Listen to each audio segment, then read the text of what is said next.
Bismillah, alhamdulillah, salatu salamu rasulullah sallallahu alayhi wa sallam. Assalamu alaikum wa rahmatullahi wa barakatuh. My name is Tariq Khalid. I'd like to welcome to our program here at Sharjah Broadcasting Authority and Paradise and Hell.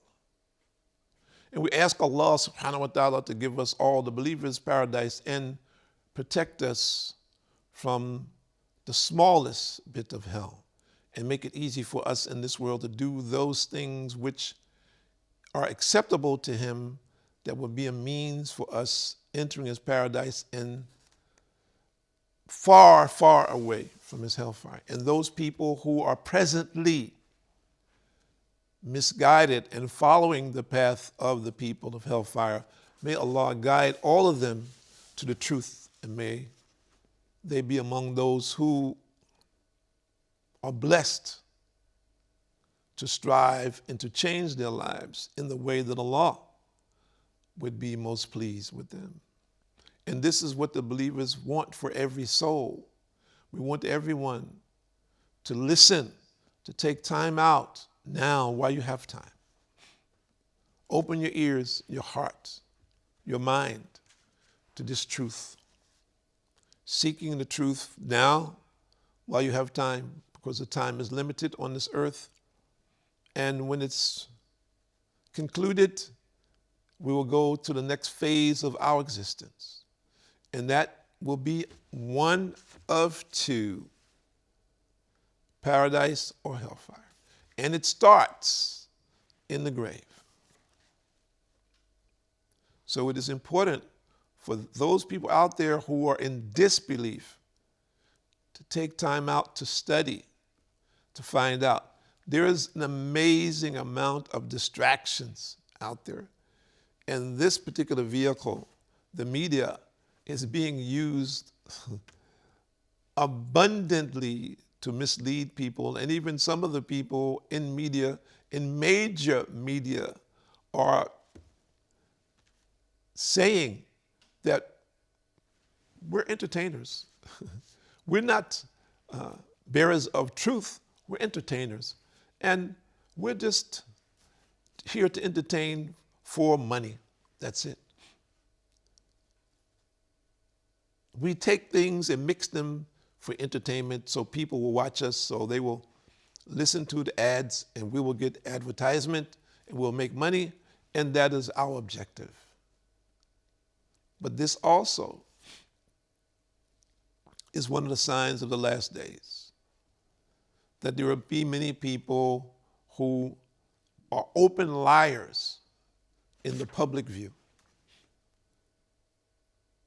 They will misconstrue the truth purposely with the intention of misleading people or benefiting in some way from people, taking advantage of people in one way or another. So we see this today.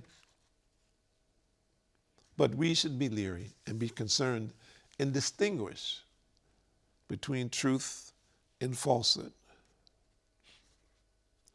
And Al-Hakim of Mustarak, example, says in Ahmad al-Musnad, a report from Anas bin Malik, Rinano said, the Prophet ﷺ said, by Allah, Allah will never throw one whom He loves into the fire. Allah will never throw one who He loves into the fire. But we need to understand what is it that we need to do to cultivate the love of Allah. This is what we need to understand. We hear people say, oh, you know, it's unfair that we see people die. They're killed, they're slaughtered, they're raped, children, women, unjustly. And of course, we do believe that. But at the same time, we believe in that justice, that what appears to us is not necessarily the case. That Allah knows the case, and Allah's dealing justly. And the person may be relieved of this life in a very brutal way. But that doesn't mean that He continues with that brutality. That brutality could be the means of the forgiveness of his sins. And presently, He is living in a garden of paradise temporarily until the day of judgment. And the day of judgment, after that, he will be in the paradise forever. And a person who is living in lofty towers, who appears to be just fine, is in the opposite condition.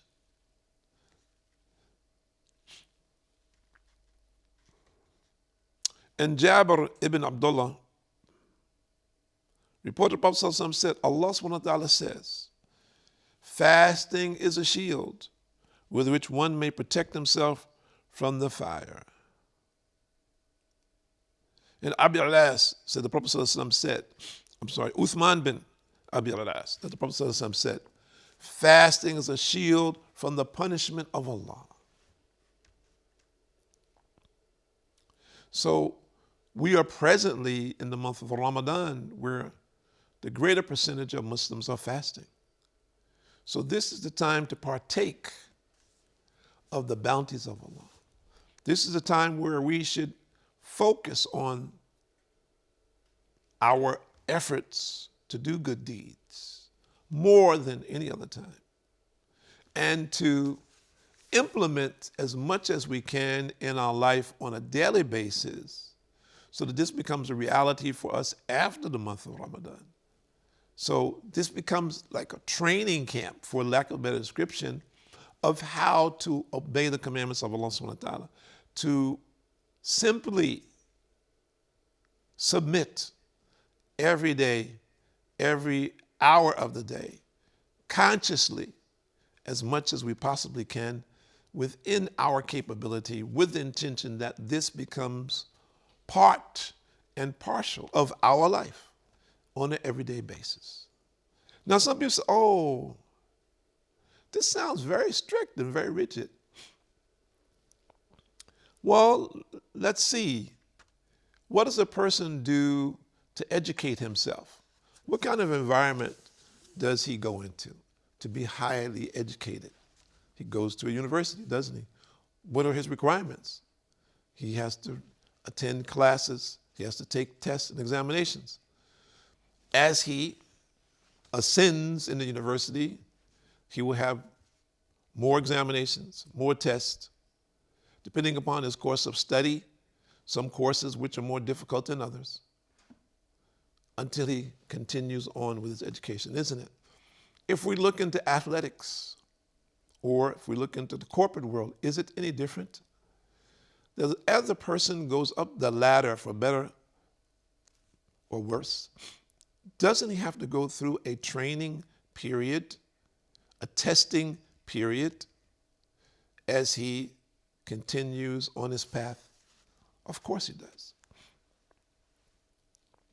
So why should we think that this principle would be distinctly different in our relationship with our Lord, in our striving for his pleasure, with our pursuit of our final abode being paradise, which is the greatest thing which Allah has created for all of men and jinn? So what should we be doing? And this, to put it in perspective, when we understand that this is the greatest thing that Allah has created for man, what are we doing for these simple worldly pursuits? How much time, energy, focus, thought, sleepless nights, even people not eating or drinking in pursuit because of their focus and concentration on achieving their worldly goals?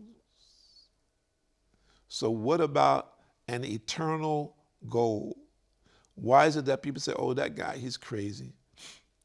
He's just mad with the submission to his Lord.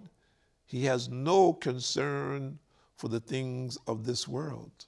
He's a madman. He is not attracted by these things. He has no interest in it. He is only interested in Allah and paradise. And we found among the companions of the Prophet ﷺ many who were like this. They had no taste for the things of the world. It was reported by Ahmad al-Nisai and Ibn Majah and Ibn Khuzaymah in their Sahih If fasting is accomplished at the time of jihad against the enemy, then that is a great victory, as it was reported by Abu Sa'id al-Khudri, that the Prophet ﷺ said, whoever fasts for one day when he is engaged with jihad for the sake of Allah, Allah will remove from him, meaning his face, 70 years distance from the fire. It's by Ahmed, Bukhari, and Muslim, and Tirmidhi, and Nisai. So if we look at this, if we strive with our person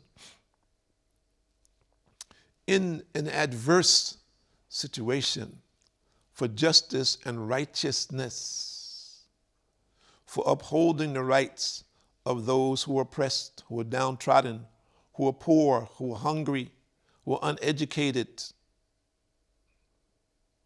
isn't this a means of seeking Allah's salvation? And this is the duty of the Muslim. While facing the challenges of the world that are a reality in many places, oppression. One of the most beloved of Allah is the person who speaks the truth in the face of a tyrant. This is very difficult. Very difficult, because your life could be at stake just for speaking if you have that opportunity. So the reward is very great from Allah. And there are very few people who, of course, will meet this challenge, but it is there for those who feel the obligation under all circumstances to face whatever adversity that there might be in front of them for the pleasure of Allah, for this believing in the victory and salvation from Allah subhanahu wa ta'ala in the most difficult time. It comes to the forefront, like today, where we find so many people, and particularly those people who are in medical fields and those people who are the first in emergency services to assist people who are ill or in an emergency situation. We ask ourselves, are we ready?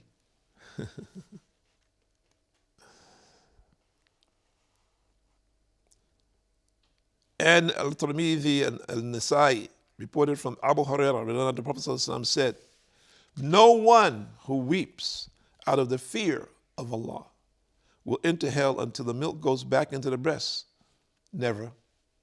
And a man who will never have both the dust from fighting in the way of Allah and the smoke of hell.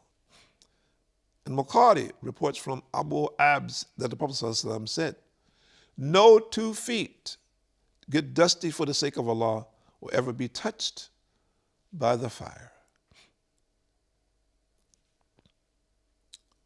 And Muslim reports by Abu Hurairah that the Prophet ﷺ said, a kafir, the one who kills him, will never meet in the fire of hell.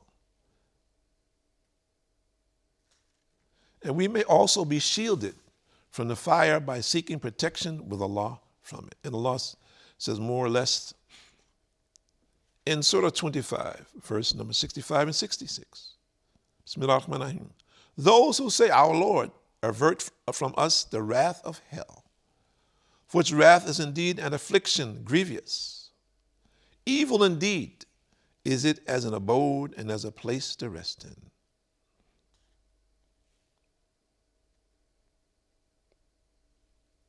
And Anas with the honor reports, the Prophet ﷺ said, no one ask Allah for Jannah, paradise, 3 times. But paradise will say, oh Allah, admit him to paradise. And no Muslim man ask Allah for protection from the hellfire 3 times. But hell will say, oh Allah, save him from me. And this is Sahih. So where do you stand in your relationship with this? You ask Allah now, oh Allah, save me from the hellfire. Oh Allah, save me from the hellfire. Oh Allah, save me from the hellfire. Oh Allah, grant me Jannah. Oh Allah, grant me Jannah. Oh Allah, grant me Jannah. But we need to understand something. It's very important. We have to be a believer. But as a non-believer, this can be this first step towards belief. If we're saying this with sincerity, and we are ready, willing, and able to begin to take the steps towards truth, then this can be the beginning of the guiding light that will embrace us when we accept Islam. And Bukhari and Muslim report from Abu Hurairah, the Prophet ﷺ was discussing the angels who seek our gatherings of the remembrance of Allah. He said, Allah asked them, and He knows best, what are they seeking protection from? They tell Him, from the fire. He asks, and have they seen it? They say, no, by Allah, our Lord, they have not seen it. He says, how would it be if they had seen it? They say they would be even more afraid and anxious to escape it. He says, bear witness that I have forgiven them. Don't you want to be forgiven? Don't you want Allah to have mercy on you? Whatever your present state of affairs may be, are you or do you feel that you are above the need to be forgiven by your Lord? That you don't need His mercy, His grace? That you don't want the paradise? That you don't want to be saved from the hellfire? Now is the time. Reach out and grasp Allah's religion for the sake and salvation of your own soul. Our time is running out. Every day, our time is decreasing. So we ask Allah subhanahu wa ta'ala to grant His mercy to the believers in this month of mercy, and that all of the believers themselves do that which is in their capability to maximize that which we are aware of, and that Allah grant them that which we are not aware of as a benefit in this life and hereafter. My name is Tariq Khalid. Thank you all for joining us, and we hope that you get the benefit from these programs which are being sponsored by Sharjah Broadcasting Authority. May Allah grant all the believers the best that He has to offer, and that is the Jannah, the paradise. And all of the non-Muslims who are watching or have heard about us, that He may grant you Islam. Assalamu alaikum wa rahmatullahi wa barakatuh.